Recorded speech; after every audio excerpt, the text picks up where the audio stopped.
పవన్ కళ్యాణ్ ప్రస్తుతం acting CM అవ్వాలి, కాకపోతే అలాంటి లేదు కాబట్టి వేరే విధంగా నడుస్తుంది. ఆయన అయితే తాజాగా రాష్ట్రమంతటా కూడా ఒక గ్రీన్ కారిడార్ లాంటిది ఏర్పాటు చేయాలన్నటువంటి అంశం మీద సీరియస్గా చర్చ కొనసాగిస్తున్నారు.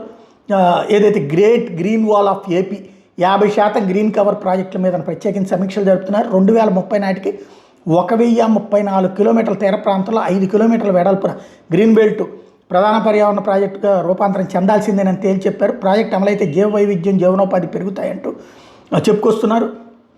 ఇదే సందర్భంలో తాజాగా వాళ్ళ కార్యకర్తలకు సంబంధించినటువంటి అంశాలు కూడా సీరియస్గా తీసుకుంటున్నారు. రేపు పెడ నియోజకవర్గంలో పర్యటించబోతున్నారు. పెదచందాల గ్రామానికి వెళ్ళబోతున్నారు. గ్రామంలో గత ఏడాది రోడ్డు ప్రమాదంలో మృతి చెందినటువంటి జనసేన కార్యకర్త కుటుంబాన్ని పవన్ కళ్యాణ్ పరామర్శించబోతూ ఉన్నారు. ఈ విషయాన్ని పార్టీ చెప్తున్నది. ఆ సందర్భంగా తగినటువంటి ఏర్పాట్లు స్థానికంగా ఉన్నటువంటి పార్టీ కేడర్ అంతా చేస్తుంది. ప్రభుత్వం వైపు నుంచి కూడా తగినటువంటి ఏర్పాట్లు అధికార యంత్రాంగం చూసుకుంటుంది.